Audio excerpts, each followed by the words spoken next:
Hey guys, Kevin Yates here from KevinRYates.com, and today I want to talk to you about how to live your life purpose. This is something that so many people struggle with. They struggle with lives that they're just tremendously unhappy with, feeling unfulfilled, and feel like there's no real direction or no meaning to their life, that they have no purpose. So finding and then living your life purpose that's what it's all about.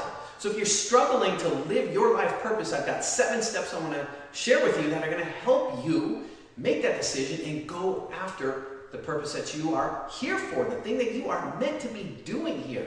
So the first step is, it's really that you've got to first and foremost know who you are. So most people are unhappy because, one, they don't know what they want, and the reason why they don't know what they want is because they really, deep down, they don't really know who they are. So what I'm talking about is, I'm not talking about who you are in terms of your occupation. Your occupation does not define you. Your financial situation or your life circumstances are not who you are. That does not define who you are. It's who you are at the deepest level of you. Think beyond your name, beyond your occupation, and find out, who are you really? That's the first step. The second thing you have to do is, like I said before, you have to decide what you want.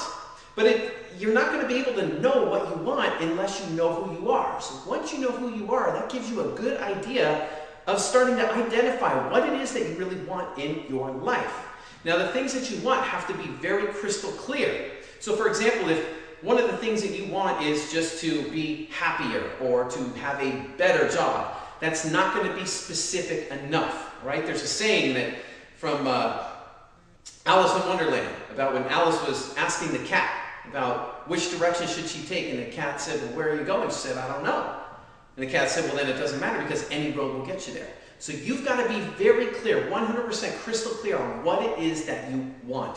The next step is you want to base your decisions on what you want to do.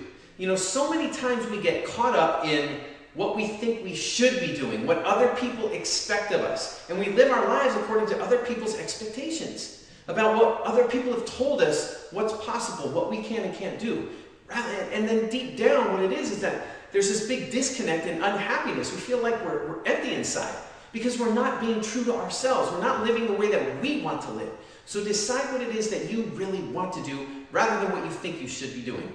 Next is to just listen to your heart more than your mind. Because it's so easy to get caught up with that voice in our head. We hear our own voices, other people's voices, and there's so much of this chatter in our head that we're not really listening to what our heart's telling us. Our heart speaks to us. It's that feeling that you get, that nudge, that intuition that you have telling you where it is that you should go in life, what you're supposed to be doing. And if you can quiet your mind down and just learn to listen to your heart and use your intuition, very rarely will you go wrong with that.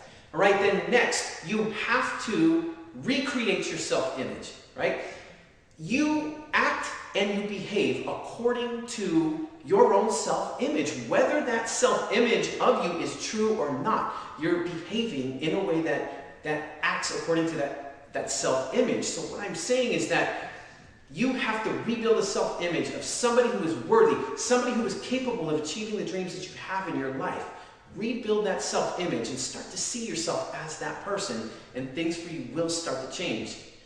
Then, the next thing is to stop worrying about how everything's going to happen. You know, we get so caught up in wondering, gee, I want to do this, but I don't know how that's possible. I don't know how that's going to happen. Well, the real secret behind it, that with most successful people, you look at any successful person out there, they did not worry about how they were going to be successful. All that they had was a reason why they wanted it. So what you want to do, instead of worrying about all the reasons how, start connecting with the reason why you really want it. What's that emotional connection you have that's the driving force behind why you want what you say you want in your life? Identify with it, connect with it, and the how will take care of itself. And then finally, the last one, this is something that I read about, and it really struck a chord with me in Joe Vitale's book, The Attractor Factor. And we talked about it was a simple statement there. He said, when your limousine pulls up, get in. Just get in. What that means is he's basically saying that when opportunities show up in your life, Don't overthink them. Don't wonder, gee, is this really the right time? Is this really something I want to do? Is this something I deserve? Just act on it.